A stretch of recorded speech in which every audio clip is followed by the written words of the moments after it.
আসসালামু আলাইকুম প্রিয় চাকরি প্রত্যাশী ভাই এবং বোনেরা যারা এই মুহূর্তে আমাকে দেখতে পাচ্ছেন সবাইকে আমার ইউটিউব চ্যানেলে স্বাগতম এবং সবার প্রতি শুভকামনা জানিয়ে আজকের ভিডিও শুরু করছি।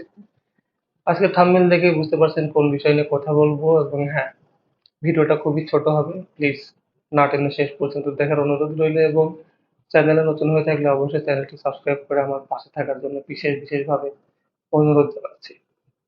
তো আমি প্রতিদিনের মতোই বলে থাকি যে আপনাদের সফলতাই আমাদের সার্থকতা।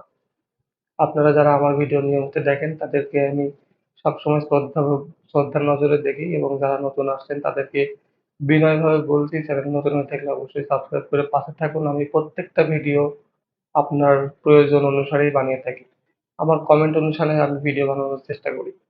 তো অনেকেই আমাকে আজকে কমেন্ট করেছেন যে ভাই অসামরিক সেনাবাহিনীতে অসামরিক যে নিয়োগটা হয় সেই বিষয়ে একটু খোলাসা করে বলতে। এই যেমন নিয়োগটা কেমন হবে?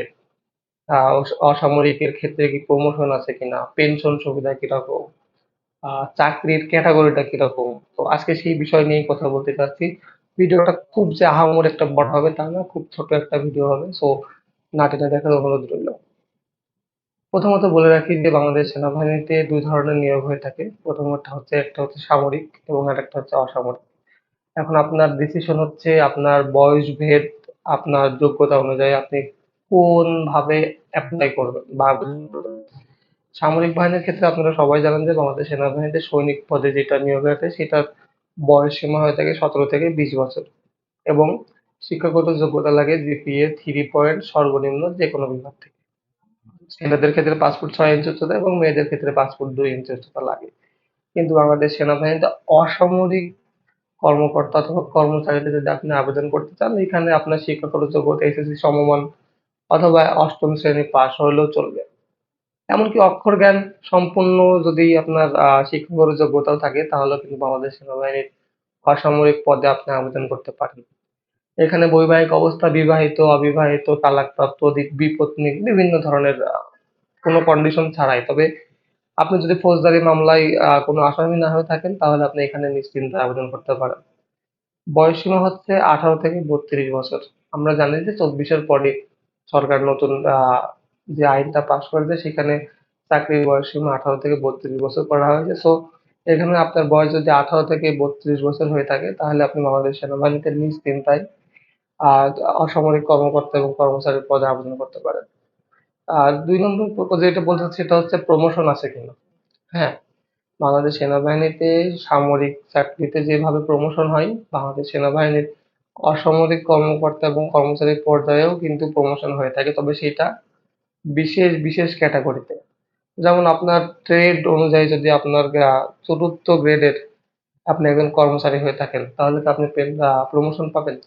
আপনিও প্রমোশন পাবেন। তবে কিছু ট্রেড অনুযায়ী সবাই কিন্তু এখানে প্রমোশন পায় না। ৩য় শ্রেণীর যারা 3rd ক্লাস কর্মকর্তা এবং কর্মচারী যারা আছেন তারা কিন্তু অবশ্যই এখানেও প্রমোশন পেয়ে থাকেন এবং অনেকে আমাকে আরেকটা জিনিস বলেছেন যে এখানে আসলে সেলারিটা কেমন হয়ে থাকে? দেখেন বাংলাদেশ সেনাবাহিনীতে অসামরিক লোক বা অসামরিক যে জনবল নিয়োগ করা হয়, এটা কিন্তু বাংলাদেশ সরকারের গণপ্রজাতন্ত্রী সরকারের প্রতিরক্ষা মন্ত্রণালয়ের যে বরাদ্দ সেখান থেকে কিন্তু বাংলাদেশ সেনাবাহিনীর অসামরিক কর্মচারীদের বেতন ভাতা দিয়ে থাকে। এটা সম্পূর্ণরূপেই খোদ সরকারি। ২০১৫ সালের জাতীয় পে স্কেল নির্ণয় করে যে বেসিক আকারে সবাই যেভাবে বেতন পায় আপনাকেও সেই একইভাবে বেতন দেয়া হবে। তবে বলে রাখি বাংলাদেশ সেনাবাহিনীর অসামরিক কর্মকর্তা এবং কর্মচারীদের যে বেতন স্কেল সেটা সর্বনিম্ন কিন্তু ৳৮,২৫০ বেসিক অনুযায়ী থেকেই স্টার্ট হয়ে থাকে। এবং আরো অনেকেই অনেক রকম প্রশ্ন করেন। সব প্রশ্নের উত্তর দেয়া আসলে সম্ভব না। ভিডিও লং হয়ে যাবে। তবে একটা কথা বলে রাখি বাংলাদেশ সেনাবাহিনীতে অসামরিক পদে যারা চাকরি করতে ইচ্ছুক তারা সবসময় নিজেকে প্রস্তুত রাখেন মানসিকভাবে। কারণ এখানে শারীরিকভাবে প্রস্তুত রাখার কোনো আহামরি কোনো বিষয় আছে বলে আমি মনে করি না। জাস্ট সুস্থ সবল থাকলেই হবে। আপনি যদি এসএসসি অথবা ৮ম শ্রেণীতে অথবা অক্ষর জ্ঞান সম্পন্ন হয়ে থাকেন তাহলে বাংলাদেশ সেনাবাহিনীর অসামরিক পর্যায়ে কিন্তু আপনিও চাকরির জন্য আবেদন করতে পারেন। এইখানে আপনার কোনো উচ্চতার কোনো প্রয়োজন নেই। তবে হ্যাঁ, কিছু পদে বা কিছু ট্রেড অনুযায়ী ৫ ফুট 4 ইঞ্চি সর্বনিম্ন উচ্চতার প্রয়োজন হয়ে থাকে। যেমন বাংলাদেশ সেনাবাহিনীতে ম্যাসওয়েটার, ফায়ারম্যান ইত্যাদি আরো যেগুলা ট্রেড আছে, যে ট্রেডগুলো আপনার সরাসরি বাংলাদেশ সেনাবাহিনীর যে অফিসার যারা আছেন তাদের সঙ্গে সম্পৃক্ততা আছে বা তাদের সঙ্গে সবসময় যাদের উঠা বসা করতে হবে তাদের ক্ষেত্রে হয়তোবা একটু উচ্চতা এবং শিক্ষাগত যোগ্যতা একটু বেশি প্রয়োজন হতে পারে।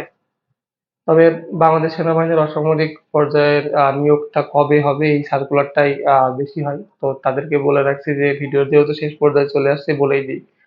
বাংলাদেশ সেনাবাহিনীর অসামরিক যে নিয়োগটা হবে সেটা আগামী আগস্ট মাসের প্রথমার্ধের দেয়ার কথা আছে। এটা এখনো পর্যন্ত আমার সূত্র মতে সবথেকে বেশি স্ট্রং ইনফরমেশন যেটা আমি আপনাদের সাথে শেয়ার করলাম। তবে হয়তোবা এর ২ থেকে ৩ দিন আগে অথবা পরে হতে পারে। তবে আগস্টের প্রথমার্ধে দেয়ার সবথেকে সম্ভাবনা বেশি রয়েছে যেহেতু ২ বছর প্রায় ২ বছর হয়ে গেছে বাংলাদেশ সেনাবাহিনীতে অসামরিক পর্যায়ে এখনো কোনো নিয়োগ বিজ্ঞপ্তি আসেনি। তো অনেকেই যারা অপেক্ষা করছেন তাদের হয়তো অপেক্ষার অবসান ঘটতে চলেছে। আপনারা খুব দ্রুত নিজেদেরকে প্রস্তুত রাখুন এবং আপনার জেলা কোঠা অনুযায়ী আপনি এপ্লাই করতে শুরু করে দিবেন। এবং জেলা কোটা বলতে এখানে দেখা যাচ্ছে যে বাংলাদেশ সেনাবাহিনীর অসামরিক কর্মকর্তা এবং কর্মচারী পদে যে নিয়োগটা হয়ে থাকে সেটা আপনার অনেক হিউজ আকারে হয়ে থাকে। প্রায় ২,০০০-৩,০০০ জনবল সেখানে একসাথে নিয়োগ করা হয়। এখানে প্রত্যেকটা ট্রেডের পাশে তার জেলা কোটার উল্লেখ থাকে যেটা যে ফর্মটা আপনাদেরকে আমি পরে দেখাবো আরেকদিন এই বিষয়ে বিস্তারিত আলোচনা হবে।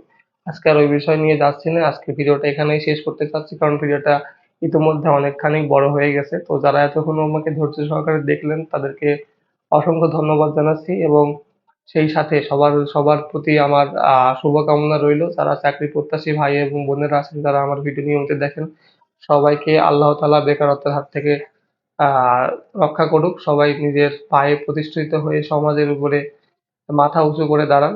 এই প্রত্যাশা এবং এই কামনা নিয়ে আজকে বিদায় নিচ্ছি। আল্লাহ হাফেজ। সবাই ভালো থাকবেন।